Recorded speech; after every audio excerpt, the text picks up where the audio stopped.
ចាអញ្ចឹងជាបឋមនាងខ្ញុំតំណាងឲ្យក្រុមការងារដែលយើងធ្វើការងារពាក់ព័ន្ធផ្ដោតទៅលើការវាយតម្លៃលើកទី2ផលប៉ះពាល់នៃចំនួនព្រំដែនកម្ពុជាថៃហើយនិងសកម្មភាពបន្ទាប់នេះគឺជាលើកទី2ដែលយើងបានរៀបចំធ្វើសន្និសីទសារព័ត៌មាននៅមជ្ឈមណ្ឌលកម្ពុជាដើម្បីប្រព័ន្ធ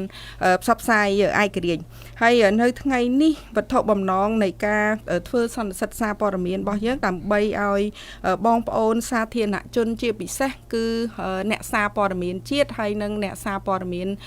អន្តរជាតិឲ្យបានដឹងអំពីសកម្មភាពដែលអង្គការសង្គមស៊ីវិលចំនួន15ដែលអង្គការសង្គមស៊ីវិលទាំងនោះគឺជាភាគច្រើនជាអង្គការបណ្ដាញរួមទាំងស្ថាប័នសារព័ត៌មានផងដែរយើងបានចុះទៅធ្វើការសិក្សាស្រាវជ្រាវពាក់ព័ន្ធនឹងរឿងផលប៉ះពាល់ចំនួនព្រំដែនហើយនៅក្នុងថ្ងៃនេះផងដែរយើងមានវាលក្មិនដែលជាសមាជិកក្រុមការងាររបស់យើងនឹងចំនួន3រូបគាត់នឹងមកធ្វើការចែករំលែកអំពីការរកឃើញដែលក្រុមការងាររបស់យើងនឹងបានចុះទៅធ្វើការស្រាវជ្រាវនៅក្នុងពេលកន្លងមកចាអញ្ចឹងវាគ្មិនរបស់យើងទី1គឺលោករស់សេដ្ឋាសូមជំរាបសួរលោកសេដ្ឋាលោកមកពីខាងលោកគឺជានាយកប្រតិបត្តិអង្គការសម្ព័ន្ធភាពការពារសិទ្ធិមនុស្សកម្ពុជាដែលយើងហៅកាត់ថា CHRAC ហើយវាគ្មិនទី2គឺលោកកុសលជំរាបសួរលោកស្រីកុសលលោកជាប្រធានវេទិកាមនុស្សធម៌កម្ពុជាហើយដែលហៅកាត់ថាប៉ាដេកហើយ CHS CHF sorry សុំទោស CHF ហើយលោកក៏ជានាយកប្រតិបត្តិនៃអង្គការសហការដើម្បីអភិវឌ្ឍនៅកម្ពុជាដែលហៅកាត់ថាប៉ាដេកហើយវាគ្មិនទី3គឺលោកសាក់hello សាក់គាត់មកពីខាង CHRAC ជាមួយនឹងលោកសិដ្ឋាដែរគាត់គឺជាអ្នកបច្ចេកទេសហើយកម្មវិធីរបស់យើងនៅថ្ងៃនេះយើងមានរយៈពេល1ម៉ោងនៅក្នុង round ទី1គឺយើងមានរយៈពេល30នាទីខ្ញុំស្នើសុំឲ្យវាគ្មិនដែលជាអ្នកជំនាញដែលគាត់ចុះទៅធ្វើការស្រាវជ្រាវផ្ទាល់ហ្នឹងនៅក្នុងម្នាក់5ទៅ7នាទីដើម្បីធ្វើការបង្ហាញអំពីការរកឃើញដែលពាក់ព័ន្ធនឹងការរកឃើញទូទៅក៏ដូចជាពាក់ព័ន្ធនឹងរឿងបញ្ហាសុខភាពមានសុខភាពផ្លូវកាយមានសុខភាពផ្លូវចិត្តពាក់ព័ន្ធនឹងរឿងបញ្ហាសេដ្ឋកិច្ចក៏ដូចជាបញ្ហាសង្គមហើយនៅក្នុងនោះក៏មានការបង្ហាញពាក់ព័ន្ធនឹងរឿងវិធីសាស្ត្រនៅក្នុងការ collect ឬក៏ការប្រមូលទិន្នន័យផងដែរចាអញ្ចឹងដើម្បីកុំឲ្យហើយបន្ទាប់មកទៀតនៅក្នុង round ទី2គឺផ្ដល់ឱកាសទៅដល់បងប្អូនដែលជាអ្នកសារព័ត៌មានទាំងអ្នកសារព័ត៌មាននៅទីនេះផ្ទាល់ក៏ដូចជាសារព័ត៌មានឬក៏បងប្អូនសាធារណជនដែលចូលតាមបណ្ដាញសង្គមក៏មានឱកាសនៅក្នុងការសួរជាសំណួរហើយក្រុមការងាររបស់យើងនឹងទម្លាក់ជាសំណួរមកឲ្យនាងខ្ញុំដើម្បីនាងខ្ញុំហើយបើសិនជាអាចទេសួរត្រង់បើសិនជាយើងមានជាសំណួរហើយចង់សួរទៅកាន់វាគ្មិនមួយណាតែម្ដងចាអញ្ចឹងដើម្បីកុំឲ្យខាតពេលយូរដោយសារពេលវេលារបស់យើងមានតិចតួចផងដែរអញ្ចឹងខ្ញុំសូមបកគលការងារមុនគេនេះគឺទៅដល់លោករស់សេដ្ឋាលោកអាចបង្ហាញពាក់ព័ន្ធនឹងរឿងការរកឃើញជាទូទៅថាតើមានផលប៉ះពាល់អីខ្លះនៅពេលដែលចំនួនរវាងកម្ពុជាហើយនិងថៃកើតឡើងជាលើកទី2ដោយសារការចុះទៅធ្វើការស្រាវជ្រាវរយៈពេលភ្លាមនេះគឺជាលើកទី2ហើយដែលពួកយើងដែលជាអង្គការសង្គមស៊ីវិលហ្នឹងបានចុះទៅចាអញ្ជើញលោកមានរយៈពេល5ទៅ7នាទីចាអរគុណអរគុណច្រើនសូមជំរាបសួរសារព័ត៌មានទាំងអស់ក៏ដូចជាបងប្អូនជាប្រដ្ឋអ្នកពាក់ព័ន្ធយើងទាំងអស់បាទ speak 10 minutes ការធ្វើការប៉ះប្រមាថរហ័សលើកទី2របស់យើងនេះគឺយើងធ្វើឡើងក្នុងគោលបំណងដើម្បីចង់ដឹងអំពីទំហំនៃការប៉ះពាល់បណ្ដាលមកពីការឆ្លៀតពៀនរបស់ប្រទេសថៃប៉ះពាល់ទៅលើគេហៅថា อะไรពលរដ្ឋស៊ីវិលសុខភាពបរិស្ថាននិងសាសនានិងឬក៏ហេដ្ឋារចនាសម្ព័ន្ធពាក់ព័ន្ធនិងអធិបតេយ្យភាពរបស់កម្ពុជាបាទក្នុងគោលបំណងដើម្បីផ្ដល់នូវព័ត៌មានឯករាជ្យមួយនិងកិច្ចការងារដែលទូនទីរបស់សង្គមស៊ីវិលអាចធ្វើទៅបានក្នុងការគ្រប់គ្រងឬក៏ផ្ដល់នូវយុត្តិធម៌ដល់ប្រជាពលរដ្ឋដែលរងគ្រោះអំពីបញ្ហាការប៉ះពាល់ហ្នឹងបាទហើយការដែលយើងធ្វើនេះគឺយើងធ្វើដូចជំរាបខាងលើគឺថាយើងមាន15អង្គការហើយយើងបានចែកជា2ក្រុមបាទហើយក្រុម16ខេត្តបាទក្រុមទី1ទទួលបន្ទុកការប៉ាន់ប្រមាណរហ័សនៅក្នុងកោះកុងខេត្តកោះកុងពោធិ៍សាត់និងបាត់ដំបងហើយមួយក្រុមទៀតគឺទទួលបន្ទុកខាងព្រះវិហារដល់មន្ជ័យនិងមន្ទីរមន្ជ័យបាទហើយយើងមានរយៈពេលចំនួន4ថ្ងៃទេហើយយើងក៏មានការជួយការធ្វើការសម្ភាសស្រង់ទិន្នន័យផ្ទាល់តាមអនឡាញទៅជនបង្គោលឬក៏អ្នកដែលរងគ្រោះពីបញ្ហាហ្នឹងផងដែរបាទហើយវិធីសាស្ត្រដែលយើងធ្វើហ្នឹងគឺថាគឺយើងធ្វើជាលក្ខណៈគេថាសម្ភាសពាក់កណ្ដាលផ្លូវការហើយដែលគោលដៅសំខាន់គឺថាយើងមិនមែនជាស្ថាប័ននឹងអាចផ្ដល់នៅពិស្ដារជាបរិមាណទេគេថាquantitative data ហ្នឹងគឺថាយើងមិនផ្ដោតទៅលើ quantitative data ទេគឺយើងផ្ដោតទៅលើព័ត៌មានផ្នែកគុណភាព qualitative information ឬក៏ data បាទដើម្បីជាសក្ខីកម្មខ្លះក្នុងការបញ្ជាក់ឲ្យឃើញអំពីវិសាលភាពនៃផលប៉ះពាល់បាទអញ្ចឹងក៏យើងវិធីសាស្ត្រមួយចំនួនដែលយើងបានប្រើប្រាស់ហ្នឹងគឺមានដូចជាការសម្ភាសរិញបុគ្គលដែលមានព័ត៌មានកន្លឹះបាទហើយនឹងធ្វើការពិភាក្សាក្រុម8ក្រុម focus group discussion ណាពិភាក្សាក្រុមជាក់លាក់ហ្នឹងគឺថាចំនួន8ដែលមានស្ត្រីមានកុមារមានពលរដ្ឋទូទៅឬក៏ជនរងគ្រោះដោយការរំលោភដីធ្លីការដែលencroach ការវិទីរបស់ដីធ្លីរបស់ថៃអីជាដើមហ្នឹងដូចជាភូមិជោគជ័យអញ្ចឹងបាទយើងបានសម្ភាស focus group discussion ដើម្បីទទួលបានព័ត៌មានរួមទូទៅបាទហើយក៏យើងកសាងនៅករណីសិក្សាបាទករណីសិក្សារវាង10ករណីសិក្សាដែរបាទដូចមួយទៀតគឺថាការដែលយើងទៅមើលផ្ទាល់ហើយថតរូបថតនិងថតវីដេអូដើម្បីបានផុសតាងផ្ទាល់ដោយខ្លួនដៃខ្លួនយើងពួកកន្លងមកកិច្ចការសំខាន់ដែលយើងទៅមើលហ្នឹងគឺយើងចង់តាមពិតយើងបានទទួលព័ត៌មានមួយចំនួនហើយព្រោះសង្គ្រាមវាបានការវាយប្រយុទ្ធនឹងវាបានចប់ហើយប៉ុន្តែចាំបាច់សង្គមស៊ីវិលត្រូវទៅដល់ហើយឬថាទីលានដេញប្រយុទ្ធផ្ទាល់ដើម្បីយើងបានឃើញដោយភ្នែករបស់យើងហើយប្រមូលឯកសារដោយដៃរបស់យើងជាជាងដែលយើងទៅអន្តរាគមន៍ដោយប្រយោលទៅថាដោយពឹងទៅលើព័ត៌មានពីប្រភពសារព័ត៌មានឬក៏ព័ត៌មានសង្គមជាដើមតែវាអត់សូវវាអត់មិនអាចជាយកជាផ្លូវការបានព្រោះយើងដឹងហើយថាឥឡូវព័ត៌មានឥឡូវវា piece by piece វាមិនបានដុំខ្លួនត្រឹមទៅលើដូច្នេះជាការដែលយើងទៅឃើញផ្ទាល់ជាប្រមូលព័ត៌មានផ្ទាល់ហើយក៏យើងជាការបូកសរុបពីព័ត៌មានពីពិភពផ្សេងដោយប្រើប្រាស់វិធីសាស្ត្រមួយទៀតគឺគេហៅ desk review បាទគឺការប្រមូលនៅទិន្នន័យដែលមានស្រាប់នៅក្នុងប្រព័ន្ធអ៊ីនធឺណិតឬក៏ស្ថាប័នពាក់ព័ន្ធហើយពាក់ព័ន្ធទិន្នន័យគេហៅថាបរិមាណយើងច្រើនទទួលបានពីអាជ្ញាធរគឺថាអាជ្ញាធរតាមបណ្ដាខេត្តមានការសហការល្អពីប្រភេទនៃការខូចខាតណាដូចជាហេដ្ឋារចនាសម្ព័ន្ធជាដើមបាទយើងឃើញឲ្យថាបាននេះសង្ខេបពីគោលបំណងដូចជាវិធីសាស្ត្រនៃការដែលយើងធ្វើការបរិមាណរហ័សហើយយើងដឹងហើយថាការវិប្រយុទ្ធនេះគឺធ្វើឲ្យប៉ះពាល់ប្រជាពលរដ្ឋជាងកន្លះលានអ្នកណាដែលយើងបានដឹងទាំងអស់គ្នាដែលពួកគាត់ត្រូវរត់គេចខ្លួនពីភាពអសន្តិសុខសង្គ្រាមការវិប្រយុទ្ធនឹងដោយភ្លាមដោយមិនបាននាំយកនៅគេថាស្ដីទៅថា basic need ស្ដីទៅការជា ចាំបាច់អីមកតាមខ្លួនទេបាទឬក៏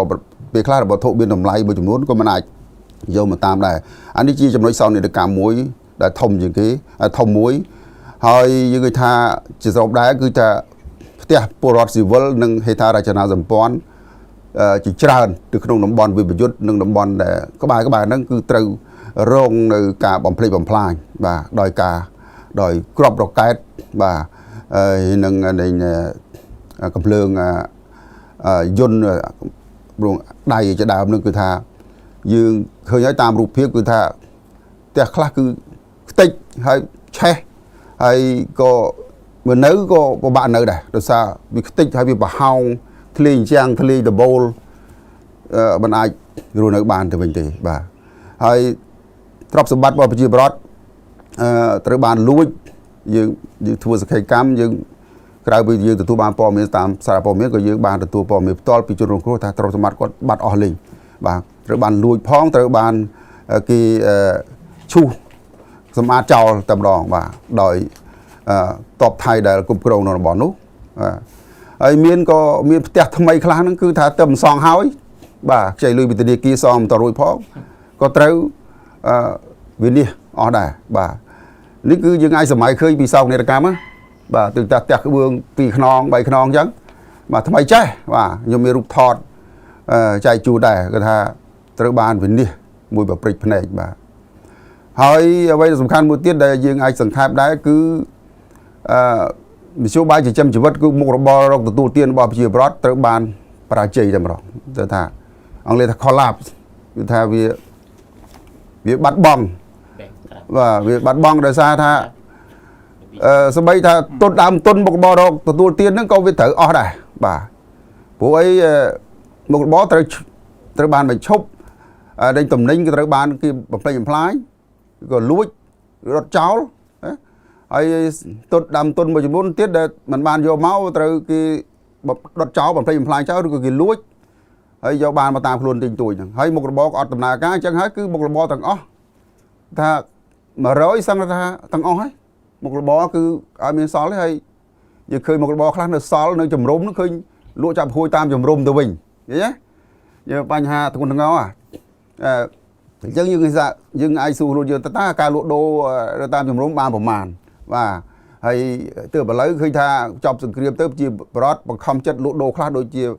ហាងទូរស័ព្ទអីហ្នឹងប៉ុន្តែក្នុងការផិតភ័យក្នុងការត្រឡប់មកវិញដដែលទេខ្លះក៏មិនលក់ទេបាទយើងសង្កេតឃើញថាដូចជាលក់បាយលក់ទឹកអីតាមផ្លូវលក់ចាប់ហួយគឺគាត់ផ្អាកហើយបាទផ្អាកយើងទៅតាមព្រំដែនហ្នឹងសឹងថាក្បែរកន្លែងវាប្រយុទ្ធហ្នឹងសឹងរកកន្លែងទិញបាយទទួលទានអត់បានទេបាទព្រោះថាគាត់ខ្លាចតែមិនដឹងពេលណាវាផ្ទុះទៀតហើយអានេះគឺជាការសង្ខេបរួមហើយអញ្ចឹងហ៎បាទចាហ្នឹងហើយអរគុណច្រើនលោកសេដ្ឋាដែលបានលើកឡើងត្រួសពីវិធីសាស្ត្រនៅក្នុងការចុះស្រាវជ្រាវហើយក៏ដូចជាបង្ហាញពាក់ព័ន្ធនឹងរឿងការរកឃើញអញ្ចឹងបើសិនជាយើងស្ដាប់ពីការរកឃើញដែលរៀបចំដោយខាងអង្គការសង្គមស៊ីវិលដែលយើងបែងចែកជា3ក្រុមទៅខេត្តសំទោសពីក្រុមចាស់2ក្រុមទៅខេត្តតាមពិតផែនការរបស់យើង3ក្រុមតែក្រោយមកយើងបរួមជា2ក្រុមវិញហើយយើងឃើញពីសោកនាដកម្មនេះធ្វើឲ្យពួកយើងទាំងអស់គ្នាមានការឈឺចាប់ហើយក៏ដូចជាការសោកស្ដាយចាអញ្ចឹងជាបន្តខ្ញុំសូមអញ្ជើញលោកកុសលលោកសូមបង្ហាញអំពីដោយសារលោកដឹកនាំក្រុមការងារចុះទៅធ្វើការសិក្សាស្រាវជ្រាវដែរអញ្ចឹងសូមលោកបង្ហាញលោកមានពេល5នាទីទៅ7នាទីដូចគ្នាលោកបង្ហាញពាក់ព័ន្ធនឹងរឿងបញ្ហារកឃើញរឿងសុខភាពសេដ្ឋកិច្ចហើយនិងសង្គមថាតើវាមានផលប៉ះពាល់អីខ្លះហើយការរកឃើញរបស់លោកនឹងរកឃើញយ៉ាងម៉េចដែរចាអរគុណបាទសូមជម្រាបសួរភ្ញៀវចូលរួមទាំងអស់ហើយបងប្អូនហាងកាសែតផងហើយបាទបាទហើយដល់នៅពេលខ្ញុំដល់នាទីទី5ហើយសញ្ញាផងណាបាទហ្នឹងហើយនឹងលើកមេដៃមានជើងឯងផងបាទខ្ញុំបានចូលរួមពីវគ្គហើយ đại dương hàng dương và hai round one hay năng round two round one nó cứ từ mũi bòn sò ní từ bè vị hía và đòi miền cháy hay năng bì miền cháy hay round TP ní trong từ có cống bù sắt nước bát bòn vây để dương ban rồi khơi cứ đôi kia thì hạ hai kia hay nơi nông nóng cô mình nói là dương từ rô nó cứ thì muối trong bộ môn bò miền nó bàn chẹt lẹ mình trong lư tam cái tha thì hay bò miền để dương hiến từ nia tha chẹt lẹ rồi dương bàn từ đó small pool mà đôi chia xa ta cả bầy ấy dương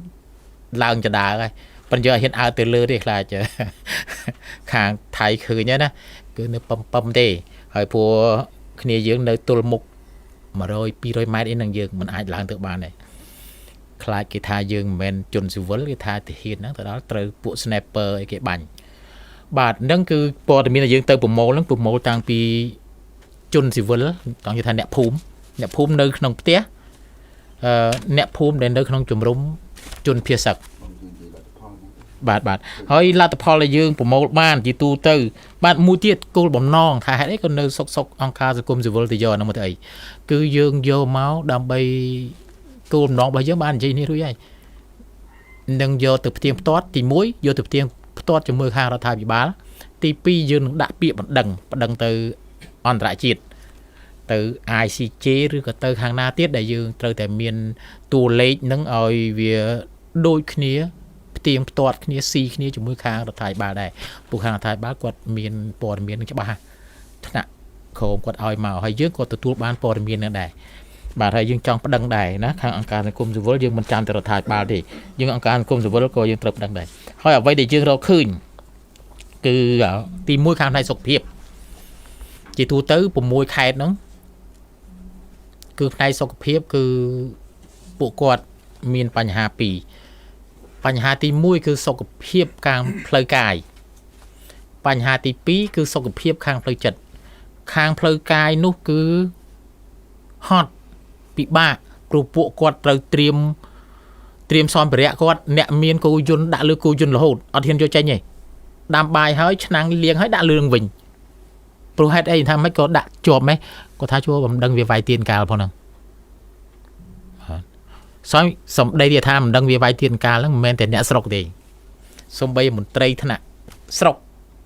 ថ្នាក់ឃុំកងទ័ពប៉ូលីសព្រំដែនក៏ថាអញ្ចឹងដែរគាត់ថាអត់ដឹងទេព្រោះសុកគេបង្កជាលេសអីមួយទៅគេវាយមកបាទអាហ្នឹងដែលធ្វើឲ្យគាត់ហ្នឹងមិនហ៊ានយកអីវ៉ាន់ចេញពីអាទេសបាទអាហ្នឹងតាក់ទងនឹងខាងសុខភាពហ្នឹងហើយគាត់ហត់គាត់ថាហត់ស្រីក៏ហត់ចាស់ក៏ហត់ពួកអញ្ចឹងពួកគាត់ត្រៀមរហូតអត់បានទៅណាទេអត់បានទៅធ្វើការអង្គកនផោសេដ្ឋកិច្ចអីទុកចោលទាំងអស់បាទហើយមួយទៀតតាក់ទងការអប់រំក្មេងតូចអត់ហ៊ានឲ្យទៅរៀនទេឲ្យតែធំទេធំមិនវាជិះកង់វាជិះម៉ូតូវារត់មកសាលាវិញបានប៉ុន្តែអាតូចដែលម៉ែឪដប់ទៅជុំបើមានបញ្ហាប្រាវហើយសាលានៅ500ម៉ែត្រពីព្រំដែនហ្នឹងដូចភ្នំព្រឹកដូចសំពៅលូនដូចម៉ាឡៃអីស្រែកហៅគ្នាឮទេអញ្ចឹងពួកគាត់ហ៊ានឲ្យកូនគួយទៅរៀនទេសុខខ្ញុំបញ្ហាអប់រំអញ្ចឹងរៀនបានតែធំទេហើយមេឃុំក៏ថាសិស្សទៅរៀនបានប្រហែលជា60ទៅ 70% ទេអញ្ចឹង30ទៀតគាត់ថា30ទៀតហ្នឹងម៉ែអើគេអត់ឲ្យទៅទេព្រោះវាតូចពេកខ្លាចមានបញ្ហាទៅទីយកមិនតាន់បាទអញ្ចឹងអានេះខាងវិស័យអប់រំដែលយើងរកឃើញថាមានបញ្ហាអញ្ចឹងហើយសិស្សមួយចំនួនទៀតបានបញ្ជូនកូនឲ្យទៅរៀននៅអាស្រុកកំណើតនៅជាមួយតាយាយសិនបងប្អូនសិនហើយមកតែម៉ែឪទេអញ្ចឹងនៅក្នុងតំបន់ដែលមានបញ្ហាហ្នឹងសិស្សទៅរៀនបានជាប់លាប់ប្រហែលគាត់ធ្វើពីប្រហែលថាប្រហែលទៅថាប្រហែលយ៉ាងច្រើនបំផុត 70% បាទហ្នឹងគឺបញ្ហាអប់រំហើយបញ្ហាសេដ្ឋកិច្ចនៅពេលដែលពួកគាត់រវល់គឺទី1អត់បានទៅប្រមូលផលទេតាំងពីខែ6ខែ7មកនោះស្រូវនៅក្នុងគឺទុកឲ្យកបីហើយគោជាអ្នកប្រមូលផលស្រូវទុំណាអាស្រូវដែលប្រមូលមកដល់ដាក់ក្រោមផ្ទះហើយអត់ទាន់បានរួយបានអីទេ បាញ់គ្នាប្រើទាញតែកទេលក្របទាញដុំឈើសកត់រត់ដល់ពេលទៅវិញនេះទៅវិញត្រូវបានជ្រូកកោះវាហែកចុះវាមានណាឲ្យបាយស៊ីអញ្ចឹងវាហែកស៊ីស្រូវហ្នឹងហើយតលងទុកចោលអត់បានទៅដកទេពោះតលងនៅតាមព្រំដែនហ្នឹងចិត្តគ្នាដែរអត់ហ៊ានទៅទេអញ្ចឹងសេដ្ឋកិច្ចធ្លាក់ចុះអត់លុយបង់ធនាគារអញ្ចឹងបានថាខ្ញុំបានលើកមិញថាសម្ភារប្តីទេប៉ុន្តែប្រពន្ធអង្គុយយំព្រោះជាពាក់ធនាគារឥឡូវបានធនាគារគេលើកលែង3ខែហើយខ្ញុំសួរថាចុះបន្ទាប់ពី3ខែដល់ខែទី4ហ្នឹងត្រូវបង់ចុះបានអីបង់គាត់ថាមិនដឹងទេគាត់រត់ចោលជ្រូកមកវិញបាត់ជ្រូកបាត់គូទៀតណាប៉ុន្តែយើងមិនតែវាទៅណាទេយើងមិនដឹងថាខាងណាយកគូយកមន់យកជ្រូកគាត់ទេចូលរត់ចោលហើយគេមិនយកយើងដឹងនឹងថាប៉ុនកន្លែងខ្លះបើនៅជាប់ព្រំដែនយើងអាចថាពួកទាហានថៃវាយកបាញ់អីចឹងណាប៉ុន្តែភូមិកន្លែងខ្លះវា4-5 គីឡូដែរវាមកអត់បានទេប៉ុន្តែវាបាត់ដែរគូហើយជ្រូកចឹងណាបាទហើយមួយទៀតតើណាមកបាទសង្គមខាងសង្គមហ្នឹងឥឡូវវាបំផុសនៅគំនិតស្មារតីមួយគឺស្អប់ជនជាតិថៃខ្លាំងណាស់រហូតទៅគាត់ថាតាមកំហឹងឲ្យតែឃើញថៃឥឡូវហ្នឹងគាត់ថាកាប់ឥឡូវហ្នឹងឯងកាប់ចោលឥឡូវហ្នឹងឯងខ្ញុំថាឯងកាប់ចឹងខុសច្បាប់អាអ្នកមកវាយយើងទៅហ៊ានអានេះគ្នាជនស៊ីវិលគាត់ថាខឹងណាសេដ្ឋកិច្ចមួយទៀតអ្នកដែលត្រូវបានទាហានថៃហុំលួសអញ្ចឹងវាឈូសចកាកស៊ូចោលឈូសចកាតរេនចោលហើយឈូសទាំងផ្ទះទៀតយើងមើលពីចង្ងាយឃើញថាចុះអាដីឈូសហ្នឹងថាហ្នឹងឯងអាហ្នឹងឯងកន្លែងចកាតរេនចកាកស៊ូយើងប៉ុន្តែបងលួសយើងមកដល់យើងឈរទៅនេះវាឈូសឯនោះអស់ហើយហ្នឹងអញ្ចឹងគ្នា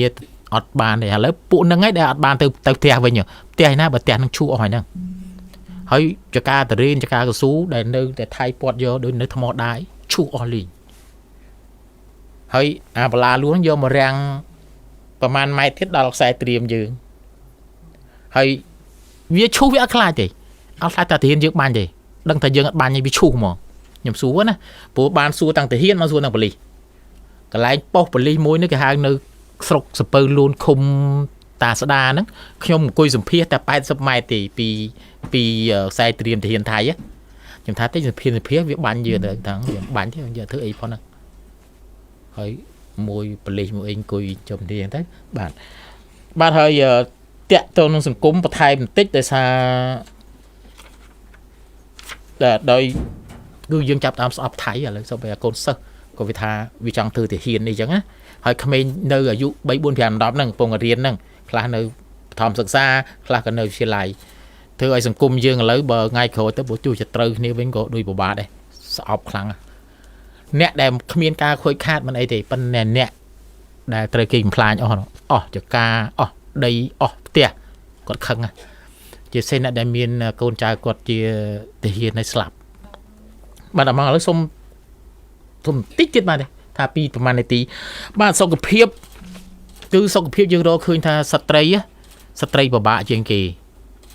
ខ្ញុំដឹងហើយស្ត្រីត្រូវការសម្អាតខ្លួនត្រូវការដល់ពេលគាត់រើអីវ៉ាន់ពីផ្ទះទៅនៅមណ្ឌលជនភៀសសឹកបញ្ហាទឹករៀងខ្វះខាតអញ្ចឹងគាត់អត់មានទឹកប្រើប្រាស់គ្រប់គ្រាន់មនុស្សចាស់ដែលឈឺបន្តិចបន្តួចពីផ្ទះទៅដល់នោះឈឺរឹតតែខ្លាំងព្រោះពួកគាត់ដូចពិបាកហូបអត់កើតគាត់នៅផ្ទះគាត់ចង់បបគាត់ចង់ដើរដល់ទៅដល់នោះមិនដឹងដើរទៅណានៅតែក្នុងហ្នឹងណានៅតែក្នុងអាតង់ដែលគេចែកហ្នឹងអាឆ្អឹងដែកពងទីមូលហ្នឹងហើយគេក្របមកចឹងហ្នឹងហើយយើងទៅសួរហើយអ្នកខ្លះជំងឺដែលកំពុងតែព្យាបាលនៅមណ្ឌលសុខភាពដល់ពេលទៅនោះវាអត់បានដិតដល់ដូចអាការដេកនៅមណ្ឌលសុខភាពគេចាក់ថ្នាំគេអីរាល់ថ្ងៃទៅដល់នោះអត់ទេដល់នោះមណ្ឌលបុគ្គលិកមណ្ឌលសុខភាពគេសុំឲ្យទៅជួយព្យាបាលកងទ័ពវិញនៅសល់តិចតួចដែលទៅមើលអញ្ចឹងអាសេវាកម្មហ្នឹងវាថយចុះនឹងសម្រាប់រកឃើញថាមនុស្សចាស់ហើយស្ត្រីប្រុសអត់អីទេក្មេងៗវាធម្មតាបាទហ្នឹងខ្ញុំសូមថែមហ្នឹងបាទសូមអរគុណចាអរគុណច្រើនលោកកសលដែរ លោកបង្ហាញត្រួសពាក់ព័ន្ធនឹងរឿងបញ្ហាសុខភាពបញ្ហាសេដ្ឋកិច្ចបញ្ហាសង្គមក៏ដូចជាបញ្ហាអប់រំដែលយើងបានក្រុមការងាររបស់យើងបានចុះទៅនឹងដើម្បីធ្វើការផ្ទៀងផ្ទាត់ចាអញ្ចឹងដោយសារយើងមានថារបៀបនៃការផ្ទៀងផ្ទាត់របស់យើងនឹងយើងមានវិធីសាស្ត្រអីដើម្បីនៅក្នុងការផ្ទៀងផ្ទាត់ហើយមូលហេតុអីបានជាយើងត្រូវចុះទៅធ្វើកិច្ចការទាំងអស់នឹងដោយសារយើងដឹងហើយថាការងារហ្នឹងគឺជាការងាររបស់រដ្ឋាភិបាលប៉ុន្តែយើងអង្គការសង្គមស៊ីវិលហ្នឹងយើងធ្វើការងារដើម្បីធ្វើការផ្ទៀងផ្ទាត់ហើយយើងត្រូវធ្វើក្រោយពីយើងចុះទៅធ្វើការសិក្សាធ្វើការស្រាវជ្រាវហ្នឹងយើងត្រូវមានចំណាត់ការឬក៏វិធានការបន្តទៀតទៅឧទាហរណ៍ដូចជាការដាក់បណ្ដឹងទៅតាមនីតិវិធីច្បាប់អន្តរជាតិអីជាដើមអញ្ចឹងថ្ងៃនេះយើងមានក្រុមការងាររបស់យើងមួយដែលជាគាត់ជនជាតិបរទេសហើយសុំទោសគ្នាយើងដែលកំពុងតាមដានហើយអត់អាចស្ដាប់ភាសាអង់គ្លេសបានដោយសារយើងអត់មានអ្នកបកប្រែនៅថ្ងៃនេះណាដោយសារគាត់នឹងមកបង្ហាញពាក់ព័ន្ធនឹងរឿងវិធីសាស្ត្រនៅក្នុងការប្រមូលព័ត៌មានថាតើនៅពេលដែលក្រុមការងាររបស់យើងនឹងចុះទៅនឹងគាត់ជួយនៅក្នុងការប្រមូលព័ត៌មាននឹងយ៉ាងម៉េចហើយក្រោយពីប្រមូលព័ត៌មានហើយយើងត្រូវយកទៅធ្វើអីបន្តទៀតចាអញ្ចឹង it's time for Zach you have time at around 5 to 7 minutes you can brief related to the methodology how to collect information yeah please absolutely and then well, it's a privilege to be here listening learning and speaking with you today. It's a terrific experience. I'm here in my capacity as a volunteer at TRAC under the title of International Human Rights and Legal Officer working with Mr. Sota. So yeah, in terms of methodology and the report that we've been able to undertake alongside myself and my partner Alex at TRAC, we were looking at compiling information from in-person interviews which were undertaken at the Cambodian-Thailand border. And the information from these interviews is mainly to look at understanding the different perspectives, informing ourselves and others of this information and collecting it and synthesizing it in a succinct form. I think the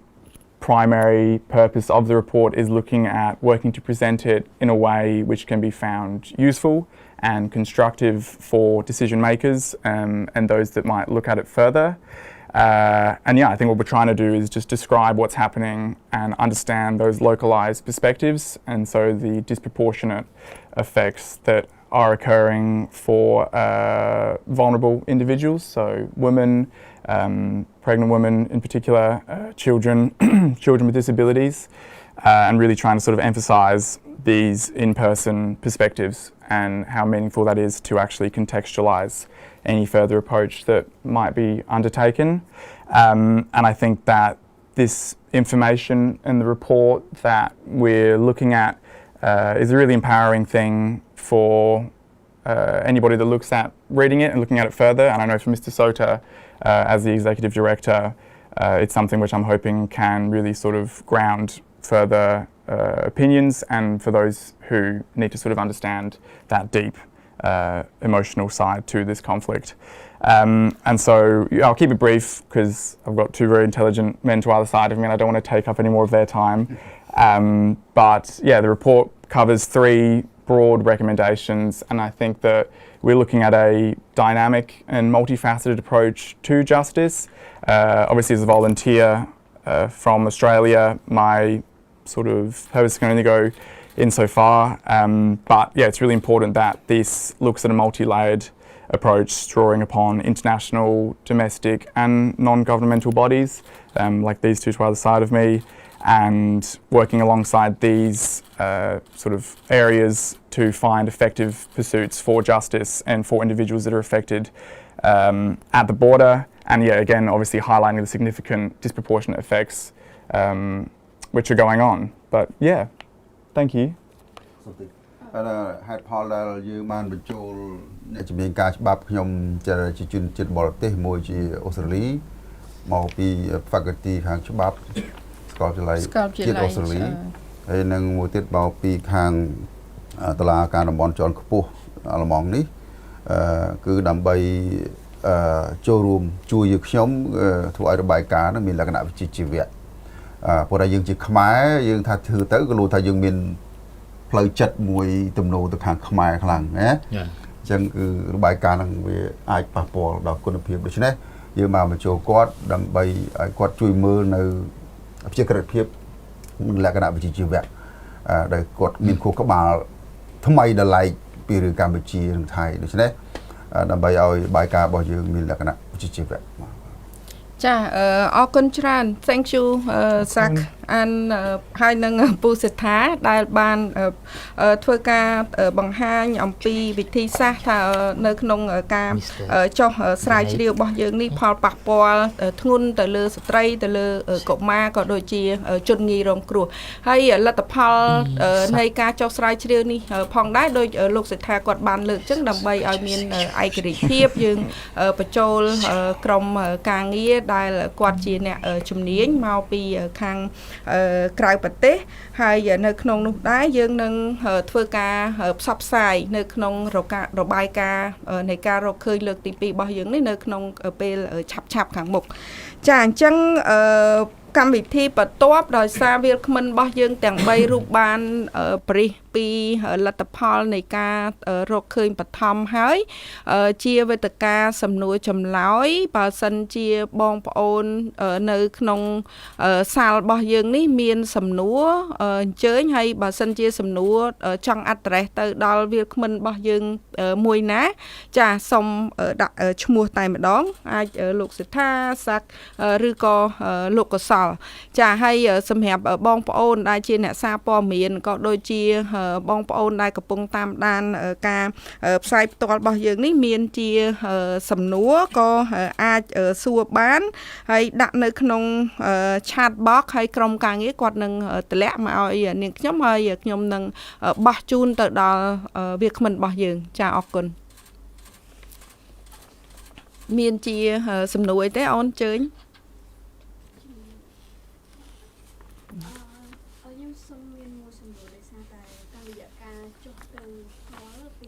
អូនអាចសួរទៅអ្នកណាវាគ្មិនយើងមួយណាដែរបើសិនជាមានជាសំណួរចង់សួរទៅវាគ្មិនមួយណាដើម្បីឲ្យគាត់ address អូនអាចសួរផ្ទាល់តែម្ដងស្រួលដល់ពេលអូនចប់គាត់នឹង respond អញ្ចឹងខ្ញុំសូម collect 3មានន័យថាទទួលសំណួរ3ហើយយើងនឹងតម្លាក់ទៅឲ្យវាគ្មិនដើម្បីឲ្យវាគ្មិនគាត់ឆ្លើយចាអរគុណចង់សូមសួរទៅពូសុខានៅក្នុងសំណួរទី1ដោយសារពូបានចុះទៅដល់ព្រំដែនផ្ទាល់ធ្វើការសួរសំណួរទៅកាន់ប្រជាពលរដ្ឋដែលជាអ្នកជនភៀសខ្លួនទាំងអស់នោះហើយបើសិនជាតាមរបាយការណ៍ចុងក្រោយពីខាងក្រសួងមហាផ្ទៃយើងនៅមានជនភៀសខ្លួនប្រមាណជាង 100,000 នាក់ជាង 10,000 ជាង 10,000 មួយសែនអ្នកទៀតនៅបន្តនៅចំនួនភៀសខ្លួនដោយសារតែបញ្ហាផ្សេងដូចជាផ្ទះគាត់ត្រូវបានពេកទីអស់ត្រូវបានគេពាត់បលាលួចយកអីចឹងទៅអញ្ចឹងយើងឃើញថាវាមានផលប៉ះពាល់ច្រើនបន្ថែមទៅលើតែការប៉ះពាល់ទៅដល់មនុស្សនោះគឺទ្រព្យសម្បត្តិផ្លូវសាធារណៈនោះគឺខូចខាតសាលារៀនប៉ះពាល់តើលោកពូយល់ថាអ្វីដែលជាជំហានបន្ទាប់ដែលគួរជាជំហានបន្ទាប់របស់រដ្ឋាភិបាលនៅក្នុងការដោះស្រាយបញ្ហាមួយនេះឲ្យបានឆាប់រហ័សបំផុតតាមដានពេលរួចហើយមួយសំណួរទៀតចង់សុំសួរទៅកាន់លោកពូកុសលលោកពូបានលើកឡើងថាតាមរយៈការនិយាយជាមួយនឹងមន្ត្រីនៅមូលដ្ឋាននោះក៏បានលើកឡើងថាមានចំនួនសិស្សតែប្រមាណយ៉ាងច្រើនចន្លោះពី60ទៅ 70% ដែលបន្តការសិក្សាក្នុងអំឡុងពេលនេះលោកពូអាចសូមជួយបញ្ជាក់ថាចាប់តាំងពី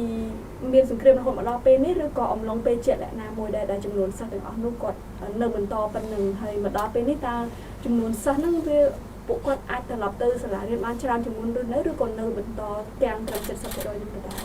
អរគុណសូមពីសំណួរចាអរគុណមានបងប្អូននៅក្នុងនេះបន្ទប់យើងនេះមានសំណួរអីសួរមកកាន់វាគ្មិនទៀតទេចាអញ្ជើញបងរតនៈទីសាព័ត៌មានបៃតងផងសំណួររបស់ខ្ញុំគឺមួយសំណួរតកងទៅនឹងទីតាំងមួយចំនួនបងចង់អត់សួរសំណួរទៅបងកសលហ៎ចាតកងទៅនឹងទីតាំងដែលលោកពូបានចុះទៅលោកពូសង្កេតឃើញថាតំបន់ណាខ្លះដែលហើយគ្រប់គ្រងបានហើយវាទីអានេះវាហាក់ដូចជារសើបបន្តិចហើយប៉ុន្តែក៏មានគឺជាការបំភ្លឺមួយដល់ដែលព័ត៌មានបំពុលសង្គមអូកន្លែងនេះត្រូវបានគេយកហើយកន្លែងនេះគេយកហើយកាន់កាប់ហើយ លោកពូចូលទៅផ្ទាល់ស្ទើរតែគ្រប់កន្លែងហើយអាចនិយាយថាតំបន់ណាខ្លះដែលថៃកាន់កាប់បានពាត់របងហ្នឹងហើយតំបន់ណាខ្លះដែលថៃមិនបានកាន់កាប់ជាពិសេសគឺនៅក្នុងខេត្តឧត្តរមានជ័យដោយសារតែខ្ញុំអ្នកទៅផ្ទាល់ដែរអញ្ចឹងខ្ញុំអាចទៀងទាត់ជាមួយគ្នាដែរបាទ ចាហ្នឹងហើយអរគុណច្រើន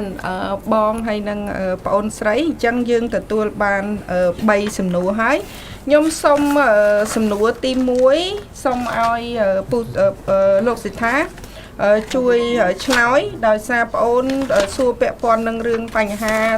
មកដល់ពេលនេះចំនួនជនភៀសខ្លួននឹងនៅតែមានជាង 100000 នាក់ហ្នឹងតាមរបាយការណ៍របស់ក្រសួងមហាផ្ទៃថាតើយើងមានយន្តការអីស្នើទៅឲ្យរដ្ឋាភិបាលដើម្បីដោះស្រាយបញ្ហាហ្នឹងឲ្យបានឆាប់រហ័សហើយសំណួរទី2ហើយនឹងសំណួរទី3សូមទៅខាងលោកកសលពាក់ព័ន្ធនឹងរឿងចំនួនសិស្សចូលរៀនហ្នឹងថាតើមានជាជាក់លាក់ថាបញ្ហា 70% ហ្នឹងតាំងពីក្នុងកំឡុងពេលបាញ់គ្នាហ្នឹងឬក៏ឥឡូវហ្នឹងដែលយើងចុះទៅឃើញថា 70% ដែលក្មេងៗជាពិសេសក្មេងធំៗឯដែលគាត់បានទៅរៀនណាហើយនឹងសំណួរទី3ហ្នឹងគឺពាក់ព័ន្ធនឹងរឿងបញ្ហាទីតាំងថាតើមានទីតាំងអាហ្នឹងសំណួរហ្នឹងអាចទាំងពីរដោយសារទាំងលោកសិដ្ឋាហើយនឹងលោកកសលបានចុះទៅតើទីតាំងណាដែលយើងឃើញថាខាងថៃហ្នឹងគេបានកាន់កាប់ហើយទីតាំងណាដែលមិនទាន់ចាអរគុណអញ្ចឹងសូមលោកសិដ្ឋានឹងអរគុណរស់នឹងបងសួរពាក់ព័ន្ធទៅនឹងប្រជាពលរដ្ឋយើងចំនួនប្រហែល720,000 នាក់ដែលមិនតត្រឡប់ទៅវិញ20,000 70,000 បង 16,000 នាក់ជាង 16,000 នាក់ជាងបាទខាងរដ្ឋាភិបាល720,000អញ្ចឹងចា720,000តន់ចិត្តនេះ 40,000 ទៀតមកច្រើន អូខេហូជាតំបន់ប្រជាពលរដ្ឋដែលមិនអាចត្រឡប់ទៅវិញគឺជាតំបន់ដែលថៃគ្រប់គ្រងបាទអានេះយើងទាំងអស់គ្នាណាគ្រប់គ្រងគឺហើយខ្លះទៀតក៏មិនមែនជាតំបន់គ្រប់គ្រងទេគឺជាតំបន់ដែលជាប់កន្លែងថៃឆោជើងហ្នឹងព្រោះគាត់ខ្លាចទីមួយភូមិដែលថៃគ្រប់គ្រងគឺដឹងថាចូលអត់រួចហើយដាក់លបងឡាលួសឬក៏កុងតឺន័រអីចិត្តហើយហើយកងទ័ពទី2គឺភូមិដែលនៅតំបន់ក្រហមដែរហើយជាប់กับតំបន់លឿងហ្នឹងគឺថាជាតំបន់ដែលងាយមានការប៉ះទង្គិចគ្នាហើយក៏ហ៊ានទៅដែរខ្លះក៏ហ៊ានទៅខ្លះក៏អត់តហ៊ានទៅបាទដូចនៅភូមិមួយនៅក្បែរព្រៃច័ន្ទហ្នឹងបាទដែលយើងឃើញថាវាមិនជាតំបន់ដែលគាត់គេយកគាត់ទេយកដីគាត់ទេក៏ប៉ុន្តែជាតំបន់ដែលនៅជិតសមរភូមិព្រៃច័ន្ទបាទមានខ្លះនៅខ្លះមិនតាន់ទៅហើយចំពោះដំណោះស្រាយសម្រាប់រដ្ឋាភិបាលយើងឃើញថាមើលទៅបញ្ហាហ្នឹងទំនងជាមិនអាចដោះស្រាយបានភ្លាមទេដូច្នេះទេការដែលបង្កលក្ខណៈឲ្យមានកន្លែងរស់នៅបាទថាជាបដោះអាសន្នក៏បានជាចិនត្រៃក៏បានដែរបាទដើម្បីឲ្យគាត់មាននៅកន្លែងរស់នៅមួយដែលជាផ្ទះទី2របស់គាត់បាទជាលក្ខណៈផ្ទះទី2របស់គាត់ហើយដែលខ្ញុំពិនិត្យមើលទៅទី1ត្រូវគាត់មានដីមានផ្ទះរស់នៅហើយមានមុខរបរចិញ្ចឹមជីវិតឬក៏ការងារបាទបើមានមុខរបរអាចធ្វើបានធ្វើបើអត់ទេរដ្ឋាភិបាលអាចជួយគិតគូរពីរឿងថាធ្វើម៉េចឲ្យគាត់អាចធ្វើការងារដើម្បីទទួលបានប្រាក់ចិញ្ចឹមជីវិតហើយនឹងការជួយថែទាំនៅសុខភាពផ្លូវកាយពិសេសផ្លូវចិត្តតែម្ដងបាទ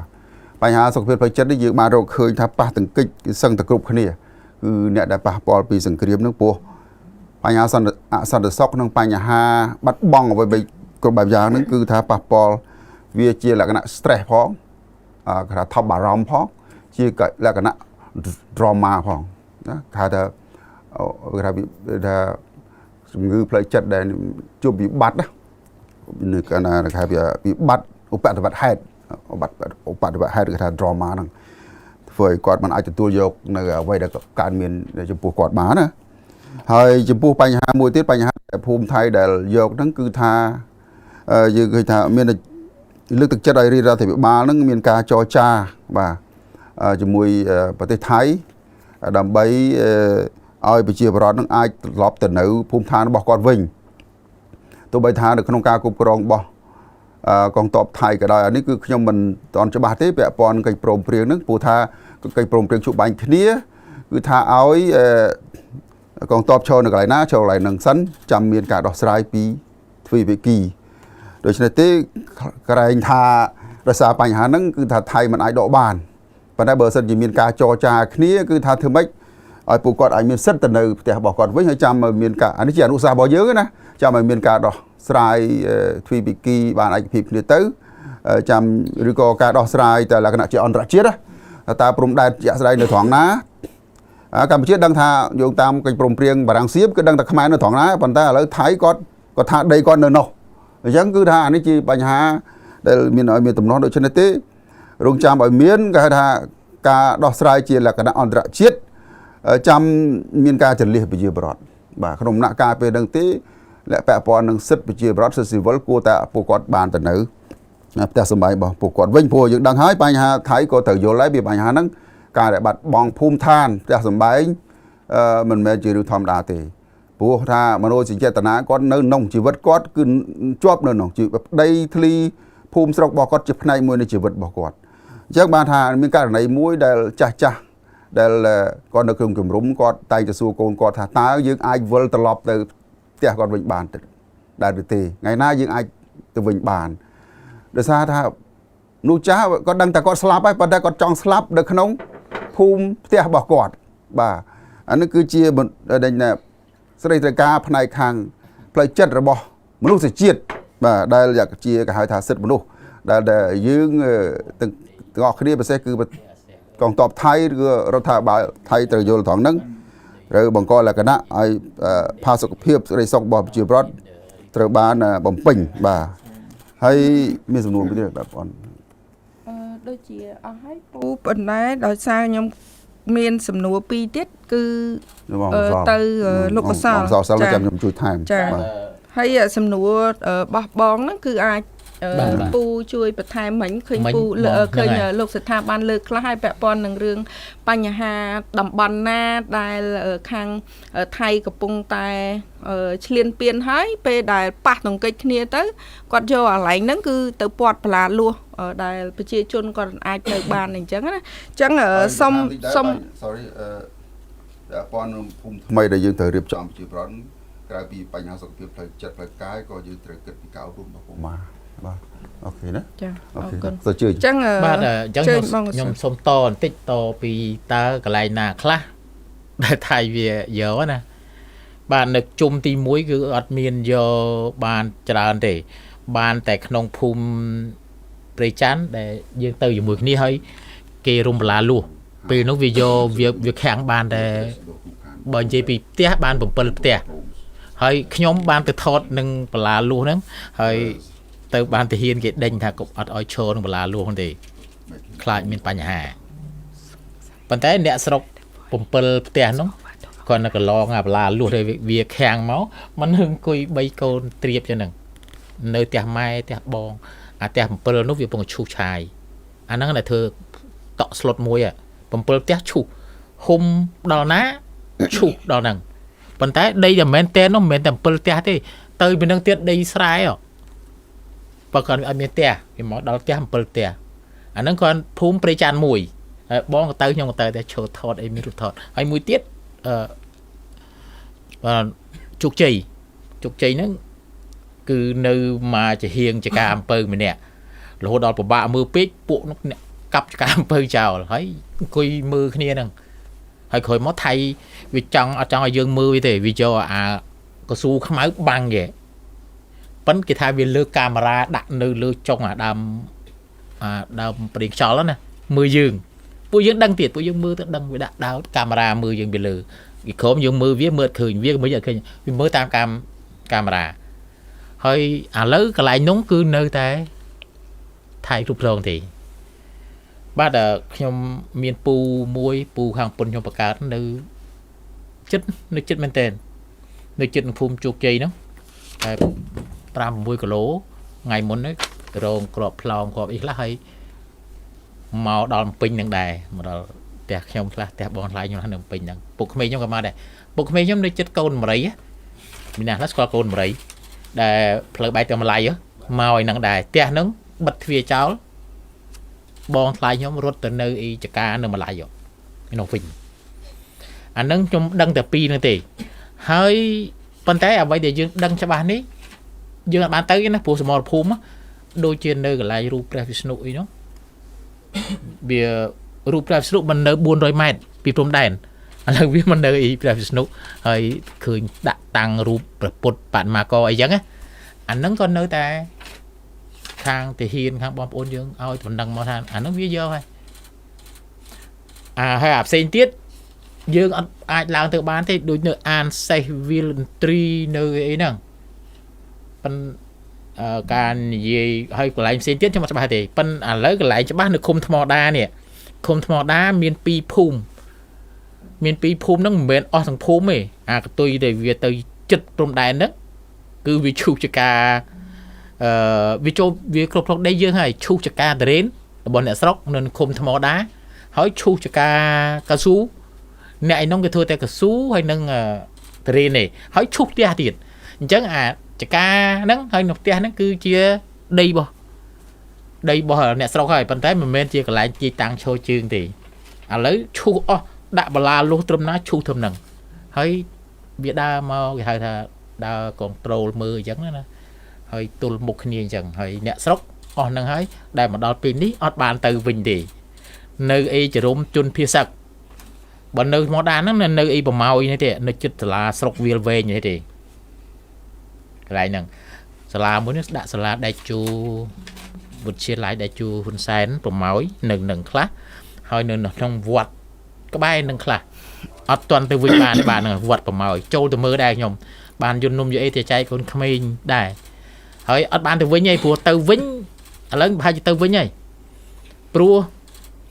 គាត់ទៅវិញគាត់ទៅនៅផ្ទះបងប្អូនអញ្ចឹងណាផ្ទះហ្នឹងទៅបានទេទៅមិនបានបាទហើយចូលដល់សំណួរមួយទៀតថាតើចំនួនសិស្សឥឡូវហ្នឹងក្នុងស្ថានភាពឥឡូវហ្នឹងឬក៏ពីមុនកាលពីវាយគ្នាជុំទី1អត់អីទេរត់មកប្រាយទៅវិញរៀនបានឥឡូវនេះគឺនៅហ្នឹងនៅពេលហ្នឹងហ្មងគឺកូនសិស្សដូចខ្ញុំបានជម្រាបពីដំបូងថាម៉ែឪអត់ហ៊ានឲ្យទៅរៀនទេអាតូចហើយទី1ទី2មានសិស្សធំខ្លះហ្នឹងមិនត្រឡប់ទៅវិញទេម៉ែឪយកមកផ្ញើបងប្អូនរៀននៅអីនៅពោធិ៍សាត់នៅបាត់ដំបងអញ្ចឹងទៅចុះធម្មតាគាត់មានបងប្អូនបកើតអញ្ចឹងត្រូវឲ្យកូនអញពងរៀនណាក់នេះគ្នាអត់កើតទេផ្ញើបងនៅឆ្ងាយបន្តិចឲ្យវារៀនមកទៅខ្លាចស្ដាយរៀនប៉ុន្តែភាគច្រើនគឺនៅអីតំបន់នោះឯងដែលជាទូទៅកូនក្មេងដែលលំឡើងដឹកទៅអញ្ចឹងអីចឹងណាហើយខ្លាចមានការហើយម៉ែឪមានអាណាទៅចាំយកមិនម៉ែឪនៅចកាឥឡូវនេះកំពុងដកដលងកំពុងដកឃើញដកកាប់អីថ្លឹងអីចឹងទៅយើងជីកាត់ចុះឡើងយើងឃើញ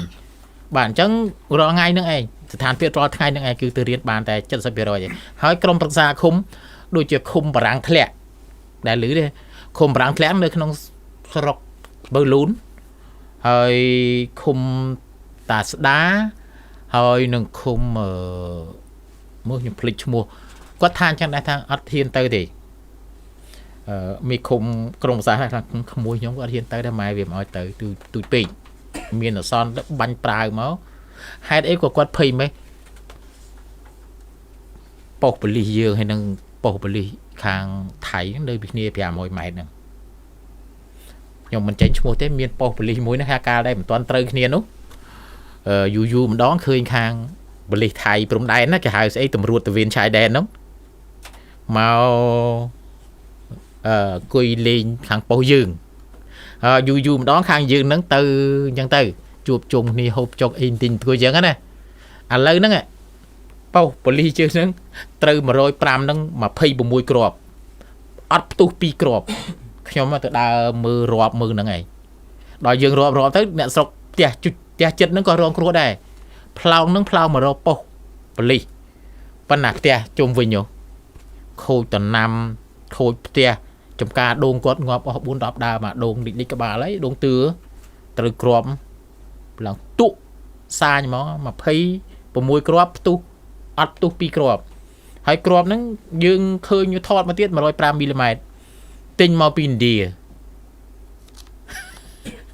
khang xin mạng cái tới cái đạp lạ chẳng nhưng thọt vô nâng mà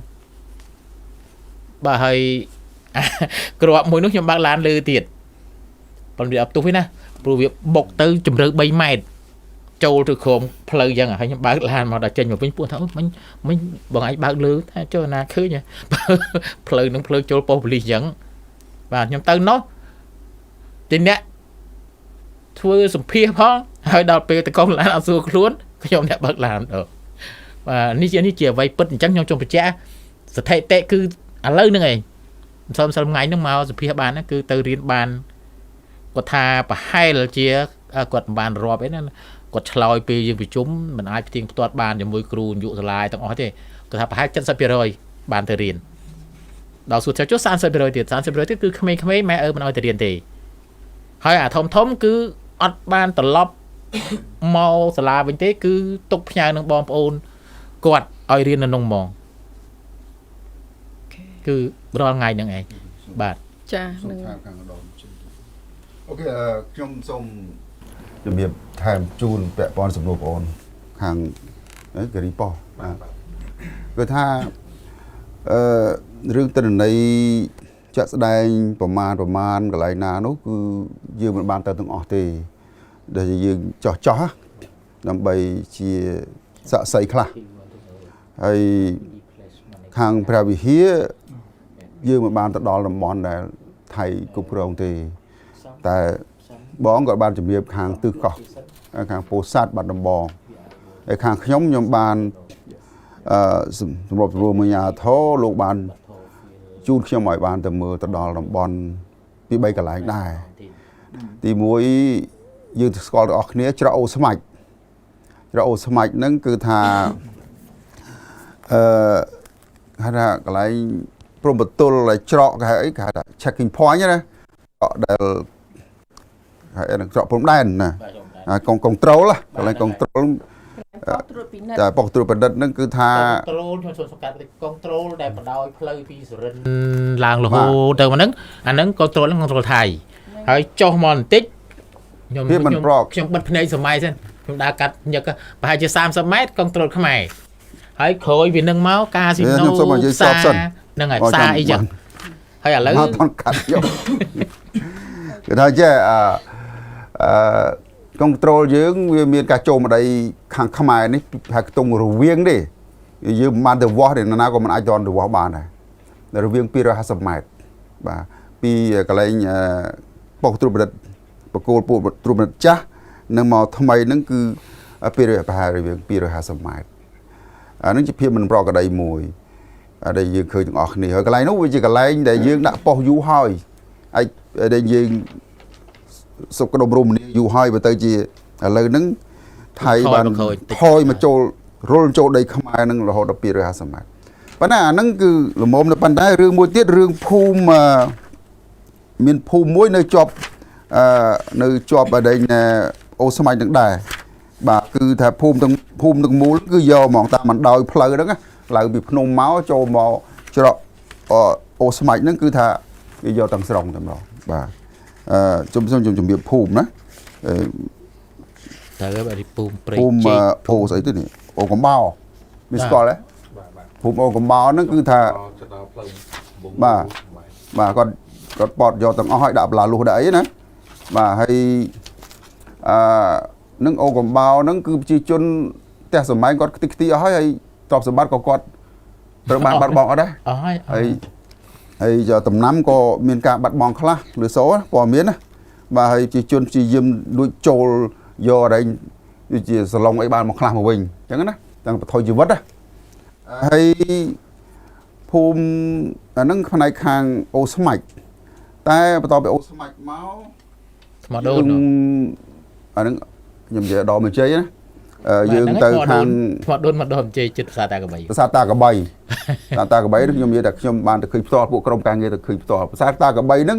ពីដើមគឺថាមានការឈរជើងទាំងកងទ័ពពីរភាគីខ្មែរថៃតែយើងសម្រុះសម្រួលគ្នាណាកាលនោះតែឥឡូវនេះរុញច្រានគ្នាចុះឡើងថៃបានគ្រប់គ្រងភាសាតាកបីទាំងស្រុងហើយភាសាណាទៀតខ្ញុំមិននិយាយទេណាដូចសូត្រភាសាតាខ្នាក៏ថៃយកអញ្ចឹងណា bà ta bài ca từ ở đó mà giờ bây giờ tới đấy nhung trong vậy ta chuẩn bị chu chỉ xạ xây được nhưng mà ta đỏ cứ bữa sát ta cả bay nó cứ thay cục rong chẳng sống hơi mình còn tại cục rong bữa sát năng tế cục rong phnom năng tiệt phnom năng tam thì không xạ xua tới phnom năng bồng váy đo bồng bay cái lỗ hay phnom năng bờ tam chung mua được nhung chám bờ sát tiền lại chôn ở lục ở nhà thầu bàn lưới bờ nhung gì không ai chui cài cứ khai đặt phnom bay rồi hạ sập và ở đây chạm vậy ở đây là sống nè ba viên nơi lương nó chu nôm đông lúc bây giờ hạ sập nó cứ thay do tầng sau ngoài hay cà dọc nó cứ miền khơi miền đòn tung chì thay là nắng ở trong mưa bị còng tới với ở plei của bạn bật té nữa vì nơi còng mà phnom sao ta có bay được hỏi vì hai người phay đá thấy nơi bên lừa dương vậy hay khơi dương mưa đó khơi bằng cá nữa trong xe hay dương khơi tractor bị bay kêu dương mưa để ai mưa khơi nhá khơi bị bay kêu excavator hay nhân dương khơi cặp lương dôn bên nơi bên lừa đài lương dôn ngoài mưa khơi vậy nam mà lương gì đọc pi cứ biết hay rồi nó to là em lương dôn đó là lương dôn là biệp là thông pi cái nóng bên nơi bên lừa đừng và nè dương mưa khơi chẳng hay dương ban thọ làm mà đài anh nó khai khang đo mình chảy ai sát khai khang mình ti mình chảy tiền chế còn là bảy đóเลยนะ trên chế cứ thay bom ban dây trâu bài ca nhóm mà mấy cứ tham ti mình chế cứ là phun chục chế nó cứ vô sang ta ngò hỏi bài với ban trâu ta đó chết ở đây container đang tụi mòn hay đó cái lại để đó thay ba lúc đặt và ra hàm trâu luôn và nhà hàm trâu lớn với ban đo lại nắng hai chị sau ta rồi mai tới đây ta đo là cái lại thay cục pro đã container nữa phun chục chế nó sau là tung pram phê rồi thì thằng này thằng không mai này và phía chớn cứ thay cục pro ở hỏi bà anh nó nhâm sông chuẩn bị mùi tiền hay phun prey chăn đây dương còn ngọt này phun prey chăn nó có vô mà khang nó phơi rồi hai đấy nó nhưng mà tới cái ta mỗi tuần đấy ai rồi thay ba lục cho GPA cho bà lo phần ta bơ nhâm tam trong sự phía với tung rồi viên bẹt đào đào prey chăn này cái gió bà bắn bỏng bật tí con pol lóng nới đi à pol mua rồi mà đại dương tỉnh lẹn co khang không đây không ai khang như thằng cá khno mà cá khno nơi bỏ dương đi chẳng này và còn tha miếng cá tích storm và miếng cá tích storm từng trong xe một chục luôn nông bali hay thể hiện cho chơi chụp nhưng mà vẫn đang à vậy được nhưng mà khơi nhưng chuẩn bị chuôn tàu vậy nhưng mà khơi nhá rồi bài ca chặt đấy nhưng xong refer tới đòn thái bảo bàចាអរគុណច្រើនលោកសិដ្ឋាហើយនឹងលោកកសលដែលបានឆ្លើយតបនៅសំណួររបស់ប្អូនហើយនឹងបងចាហើយយើងនៅសល់ពេល9នាទីទៀតប្រសិនជាដោយសារខ្ញុំព្យាយាមមើលព័ត៌មាននៅក្នុងអនឡាញនេះអត់ឃើញមានអ្នកដែលគាត់កំពុងតាមដាននេះមានជាសំណួរអីទេហើយក៏អត់ឃើញក្រុមការងារតម្លាក់មកឲ្យដែរអញ្ចឹងយើងផ្ដល់ឱកាសមកសំណួរឬក៏ពីសំណួរទៀតក្រោយពីហ្នឹងយើងបិទកម្មវិធីសិក្សាព័ត៌មានយើងតែម្ដងប្រសិនបើអត់មានសំណួរមានទេចាអញ្ចឹងឈប់អានខ្ញុំសុំអញ្ចឹងអូខេឥឡូវខ្ញុំសុំផ្ដល់ឱកាសឲ្យបងអូនសិនណាដោយសារចាអញ្ជើញអូនដោយសារតែមែនទេទៅគឺក្នុងនេះគឺនិយាយពីបញ្ហាហើយអញ្ចឹងខ្ញុំចង់ដឹងពីដំណោះស្រាយវិញហើយទូនីតិផលយុវជនទាំងយុវជនទាំងពលរដ្ឋថាគាត់អាចធ្វើអីបាននៅកំឡុងពេលដែលមានសង្គ្រាមហ្នឹងហើយនឹងក្រោយពេលមានសង្គ្រាមហ្នឹងហើយខ្ញុំចង់ឲ្យវាគ្មានដើម្បីឆ្លើយដែរចាអរគុណអូខេអរគុណច្រើនអូនអញ្ចឹងសូមអូនចង់សូមព្រោះដោយសារតែមួយនឹងលោកពូកសលបានលើកឡើងថាគោលបំណងនៃការរៀបធ្វើ survey នេះចុះទៅនេះគឺយើងមិនមែនគ្រាន់តែចង់កត់ត្រាដើម្បីទៀងទាត់ជាមួយនឹងឯកសារដែលរដ្ឋាភិបាលមានទេប៉ុន្តែក៏យើងចង់ដាក់ប្តឹងទៅតុលាការអន្តរជាតិតាមយន្តការអន្តរជាតិចាចឹងចង់ដឹងថាតើយើងក្រងនឹងដាក់ប្តឹងទៅពេលណាហើយនឹងមានអង្គការស្ថាប័នចំនួនប៉ុន្មានដែលអាចនឹងចូលរួមជាមួយហើយគោលបំណងដែលយើងរំពឹងទុកមកវិញហ្នឹងថាយើងទទួលបានការឆ្លើយតបបែបណាពីខាងស្ថាប័នអន្តរជាតិបាទយើង nâng riêng trong đặc biệt bản đấng nơi bên đại dương finalize roll tên này đại dương promote bàn nâng rủi hời hỏi dương gió từ finalize hay dương nó thực tiên tốt cho mức hàng thay bà đầm bay ai miền ca ai phê phê thà vậy đại khang NGO promote bàn nâng cứ việc đối tên nâng ở vậy đại khang ai nhà thờ đèn đấy nhà một khang thạch chiết đài dân dương mà đang thay tới PK pilประมาณ đấy thì bà hai giờ mơ dương chỉ chơi như thập hai giờ mấy con mà khai thế này bây giờ mình nghe trẻ đã đi tòa miền tù lấy nó đôi khi còn ở khởi thay bá đang tới thì hóa thà tù lấy 50 xem NGO thà tù lấy 70 chân còn mình bàn này nhắc cái xua thằng mấy con tiแต่มวย NGO Cเราถ่ายบาปสังยังไงจังยังthừa nâng dầnจังยังเปรียtrong một tuần hiệnกับนอติให้ตาเมียนองค์การนะล่ะโจรวมโดยที่ NGO Forum ได้หรือ NGO Forum คนสมัครจะกดเนี่ยเชียง300 บาทได้จังใบจะมวยพวกชม CHA นี่เชียง100tiết việc 400อ่ะให้โจในทางบองในฉะให้ในพวกองค์การแต่เมาแตงđể trình mục ba tiếng đọc pram ní còn để pi bay ông ca nó ông ca buôn pram rồi bà ạ anh cho overall miền tiếng ông ca không sốc miền tiếng ông ca ăn rải chiết bà khang nhóm ní miền tiếng ông ca không sốc thì cứ để thua ca từ lứa khang nhóm ní cái hai CHA Cambodian Humanitarian Forum Vetica Nusthor Campuchia đại ca muốn nó lọt ban chủng nuôi một pi ADPC นั่นคือ Asia Disaster Preparedness Center ได้มีมูลฐานtừ Bangkok យើងទៅប្រជុំអីញឹកញយហើយតាំងពីឆ្លោះគ្នាមកយកអត់ទៅទេហើយយើងអត់ទៅថាខ្ញុំអត់ទៅទេក្រោយមករហូតដល់គេមូអាការប្រជុំទៅប្រជុំនៅស្រីលង្កាវិញបានពួកយើងទៅពួកមាន8ប្រទេស8ប្រទេសដែលនៅក្នុងសមាជិក ADPC ហ្នឹងដែលយើងហៅថា APP Asia Preparedness Partnership សម្រាប់នៅអាស៊ានហ្នឹងមាន8ប្រទេសហើយគេបានចងក្រងខ្ញុំអត់យកកាបូបនោះមកទេហើយពួកខ្ញុំនេះធ្វើការ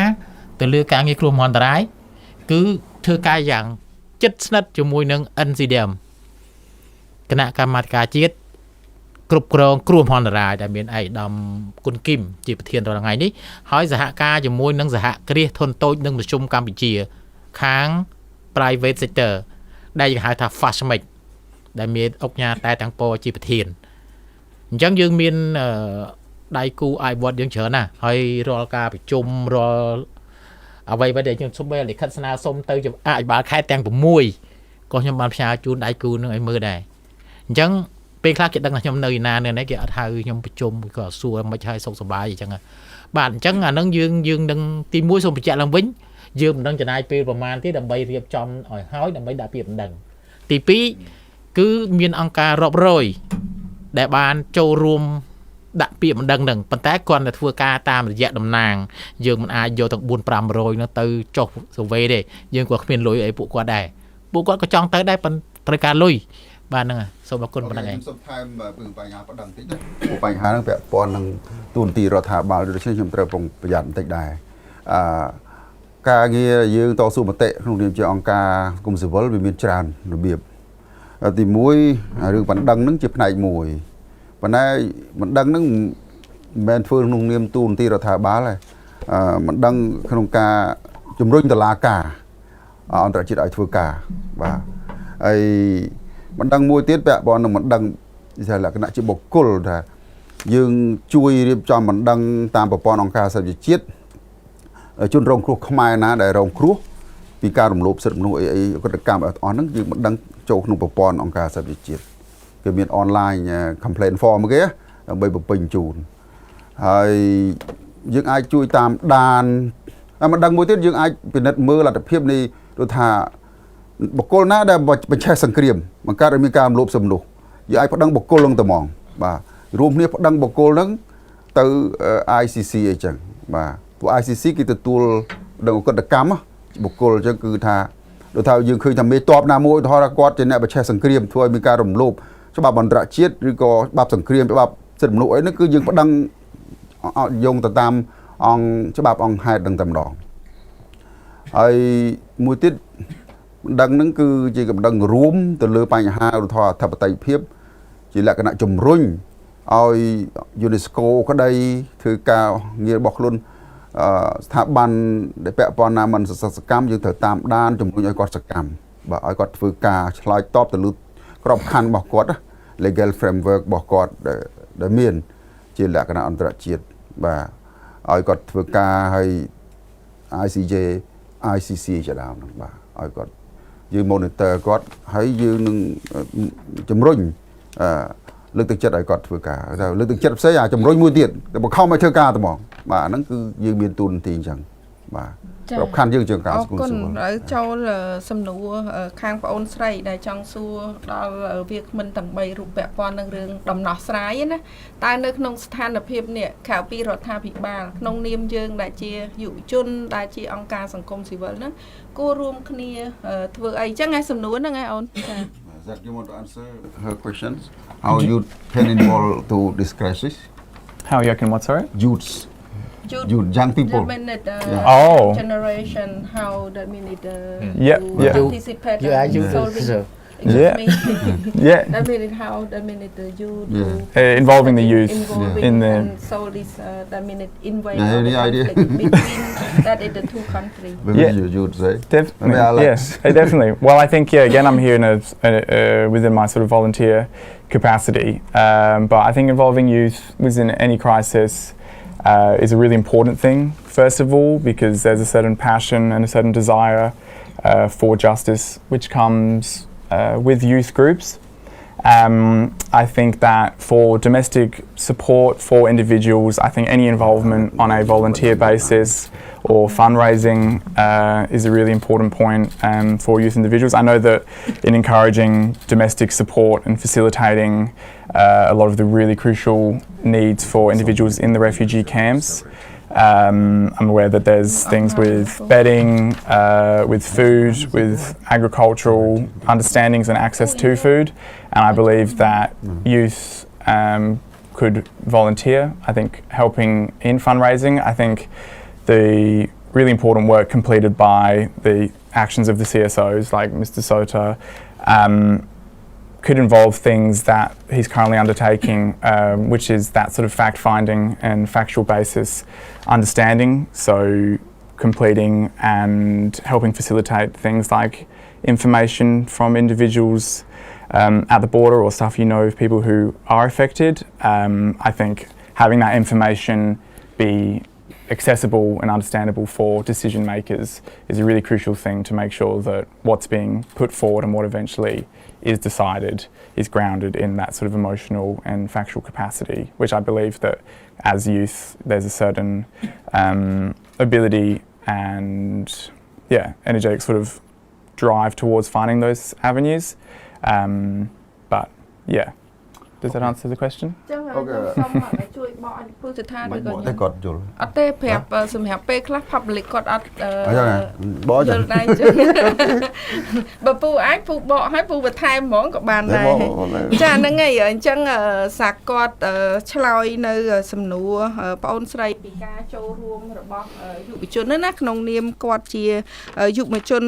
មួយរូបគាត់ថាយុវជនណាអាចចូលរួមបាននៅគ្រប់កលៈទេសៈទាំងផ្ទាល់ខ្លួនទាំងមានន័យថាគាត់ខ្លួនឯងហើយនឹងចូលរួមជាមួយនឹងខាងក្រមយុវជនផ្សេងទៀតផងដែរដូចជាពាក់ព័ន្ធនឹងរឿងការចូលរួម raising fund ឬក៏ស្វែងរករៃអង្គាសថវិកាដើម្បីជួយនៅក្នុងការគាំទ្រសកម្មភាពផ្សេងហើយក៏ចូលរួមនៅក្នុងសកម្មភាពរបស់អង្គការសង្គមស៊ីវិលដោយដែលយើងបានកំពុងតែធ្វើនៅពេលនេះហើយក៏យុវជនអាចចូលរួមគេហៅថា fact finding បេសកកម្មនៅក្នុងការស្វែងរកការពិតសិក្សាអំពីផលប៉ះពាល់ទាំងផលប៉ះពាល់ផ្ទាល់ខ្លួនទាំងផលប៉ះពាល់ជាក្រុមដែលពលរដ្ឋយើងដែលកំពុងតែប៉ះពាល់អីជាដើមហ្នឹងហើយដែលជាសកម្មភាពរបស់យុវជនដែលគាត់បានធ្វើនៅក្នុងនាមគាត់ហើយមួយទៀតគាត់នឹងលើកអាបញ្ហាដែលគាត់បានរកឃើញហ្នឹងលើកយកទៅឲ្យថ្នាក់ដឹកនាំកម្ពុជាដើម្បីធ្វើការដោះស្រាយនិងធ្វើការសម្រេច ម្រេចចិត្តនឹងខ្ញុំសូមសង្ខេបអំពីអីដែលសាក់គាត់បានលើករឿងដំណោះស្រាយចាអរគុណអញ្ចឹងសូមអញ្ជើញលោកសិដ្ឋាហើយយើងក៏ចាំបាត់យើងលើស3នាទីហើយអញ្ចឹងយើងសូមបន្ថែម2នាទីទៀតទុកឲ្យលោកសិដ្ឋាបង្ហើយចុងក្រោយហើយយើងសូមបិទកម្មវិធីតែម្ដងហើយបងក៏សួរខ្ញុំពេលណាយើងប្តឹងថាយើងនឹងធ្វើមួយជំហានម្ដងប៉ុន្តែសំខាន់យើងមានព័ត៌មានសិនណាឥឡូវយើងនឹង finalize របាយការណ៍ធ្វើអវសានវត្តរបាយការណ៍យើងសិន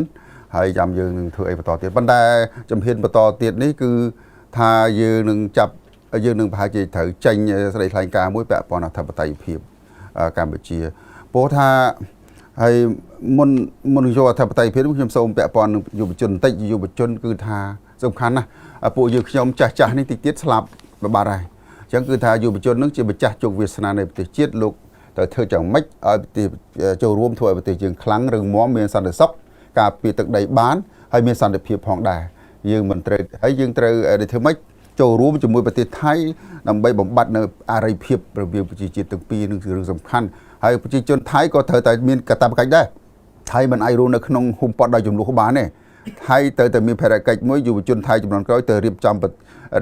ជាជនរបស់ខ្លួនជាតិប្រសាសន៍របស់ខ្លួនឲ្យប្រកបទៅដោយសុខដុមរមជាតិគ្នាជាមួយប្រទេសជាតិខាងជាការចាំបាច់អញ្ចឹងគឺថាត្រូវគិតទៅធ្វើអ្វីដើម្បីឲ្យមានការអភិវឌ្ឍមានភាពរឹងមាំនិងសុខសន្តិភាពសុខដុមរមនាជាមួយគ្នាអាហ្នឹងគឺជាកាតព្វកិច្ចរបស់បងប្អូនហើយរឿងបញ្ហាអធិបតេយ្យភាពនេះគឺថាថៃបានប្រកាសជាសាធារណៈដោយជាអស់លោកបានជ្រាបហើយថាអ្វីដែលថៃកំពុងធ្វើនេះជាយុទ្ធនាការកំនៅគេហៅថាសម្អាតនៅ scam ណាការឆោបបោកអនឡាញអញ្ចឹងហ៎បាទ scam ក៏ប៉ុន្តែតាមការអនុវត្តជាក់ស្ដែងនឹងអង្គហេតុយើងឃើញថាវាមិនស៊ីទៅនឹងអ្វីដែលជានិយមនៃ scam ហ្នឹងទេបាទព្រោះដូចជាវាចូលទៅជាលក្ខណៈចូល characteristic មានដែលយើងមានការព្រួយបារម្ភហើយយើងសូមការរំលឹកដល់ប្រទេសថៃក៏ដូចជាសហគមន៍អន្តរជាតិពាក់ព័ន្ធដោយសារយើងឃើញថាដូចជាករណីពង្រីកព្រំដែនជ្រៅចូលក្នុងប្រទេសកម្ពុជាដូចជាជុំជោគជ័យណាព្រៃច័ន្ទសាតាកបីណាកន្លែងបងនៅរាយការណ៍មិញណានៅបឹងតគួនអូថ្មដាយជាដើមអីហ្នឹងហើយពិសេសទៅទៀតគឺថាបានចូលមកក្នុងហើយអានសេះគឺថាបានចូលមកហើយមានរឿងដាក់ធ្វើរបងបលាលោះនឹងដាក់កុងតឺន័រខណ្ឌដោយឯកតោភាគីបាទដោយឯកតោភាគីហើយដែលមានការស្ថានសង់នៅហេដ្ឋារចនាសម្ព័ន្ធនិងសំណង់ផ្សេងដូចជាស្ពានធ្វើផ្លូវស្ពានធ្វើផ្លូវនិងគ្រឿងសាសនាបាទនៃអាគារសាសនាមួយចំនួនstatue ណាពុទ្ធរូបបាទពុទ្ធរូបជាដើមអានឹងគឺហើយមានការឈូសឆាយនៅផ្ទះជនស៊ីវិលណាបំភ្លេចផ្លាញនៅគេហៅថាប្រាសាទព្រះវិហារយ៉ាងធ្ងន់ធ្ងរប្រាសាទតាកបីបាញ់ខ្ទេចមួយហើយនឹងប្រាសាទបុរាណផ្សេងៗទៀតវត្តព្រមទាំងមន្ទីរពេទ្យអានេះវាមិនមែនជាកន្លែង scam cleaning នៅមន្ទីរពេទ្យទេបាទហើយបាទទាំងអស់នេះគឺហើយក៏បង្កើតយើងឃើញថាតាមសារព័ត៌មានមកឃើញថាមានបង្កើតនៅតំបន់ទេសចរអីនាំប្រជាជនមកមើលទេសជាយកកន្លែងនោះទៅជាកន្លែងទេសចរអីណាអញ្ចឹងទេវាអត់ស៊ីគ្នានឹងនិយមន័យនៃការសម្អាតនៅកតកម្មអនឡាញអីទេវាទៅជាលក្ខណៈចូលទៅលក្ខណៈinvasion ឈ្លានពានណាហើយដែលវាផ្ទុយទៅនឹងច្បាប់អន្តរជាតិនឹងកិច្ចព្រមព្រៀងរវាងកិច្ចព្រមព្រៀងទ្វេភាគីរវាងកម្ពុជានិងថៃនិងកិច្ចព្រមព្រៀងជួបបាញ់គ្នាផងដែរអូខេបាទខ្ញុំសូមបញ្ជាក់អញ្ចឹងបាទអានេះខ្ញុំសូមកោតទោសហើយក៏ដូចជាសូមនេះចាត់វិធានការផ្លូវអន្តរជាតិឲ្យបានខ្លាំងក្លាចំពោះទាំងអស់នេះបាទ ចាអញ្ចឹងអរគុណច្រើនដល់វាគ្មិនទាំង3ដែលចំណាយពេលវេលានៅក្នុងការចូលរួម conference របស់យើងឬក៏សន្និសីទសារព័ត៌មានលើកទី2ហើយក៏អរគុណច្រើនដល់បងប្អូនដែលជាអ្នកសារព័ត៌មានដែលបានអញ្ជើញមកទីនេះផ្ទាល់ក៏ដូចជាអ្នកដែលបានកំពុងតែស្ដាប់ការផ្សាយផ្ទាល់របស់យើងនៅតាមបណ្ដាញប្រព័ន្ធសង្គមហើយក៏មានការ live ជាមួយនឹងតាម page របស់អង្គការដៃគូដែលចូលរួមនៅក្នុងការឆ្លើយតបនៅពាក់ព័ន្ធនឹងរឿងបញ្ហាវិបត្តិព្រំដែននេះផងដែរអញ្ចឹងយើងនឹងkeep ព័ត៌មានទាំងអស់នេះអាប់ដេតទៅដល់បងប្អូនយើងនឹងរៀបចំសន្និសីទសារព័ត៌មាននៅក្រោយទៀតពាក់ព័ន្ធឲ្យសម្រាប់របាយការណ៍យើងនឹងធ្វើការផ្សាយនៅសាធារណៈនៅក្នុងពេលឆាប់ក្រោយពីក្រុមការងាររបស់យើងនឹងយើង consolidate បញ្ចូលគ្នាហើយយើងនឹងធ្វើប្រហែលជាអាចទាំងពីរភាសាប៉ុន្តែដំបូងយើងអាចចេញភាសាខ្មែរសិនចាអញ្ចឹងអរគុណច្រើននៅក្នុងការចំណាយពេលវេលាដ៏មានតម្លៃនៅការចូលរួមពីសំណាក់អស់លោកស្រីនាងកញ្ញាទាំងអស់ទាំងតាមអនឡាញហើយនឹងអ្នកដែលអញ្ជើញចូលរួមផ្ទាល់ហើយក៏អរគុណដល់ក្រុមការងាររបស់ CCM ដែរដែលបានចូលរួមរៀបចំដើម្បីសិនជាអត់មានក្រុមការងារយើងទេយើងអត់អាចរៀបចំសន្និសីទសារព័ត៌មានបានទេព្រោះឯងពាក់ព័ន្ធនឹងរឿងបញ្ហាបច្ចេកទេសចាអរគុណអរគុណ Thank you well done តាមពិតខ្ញុំ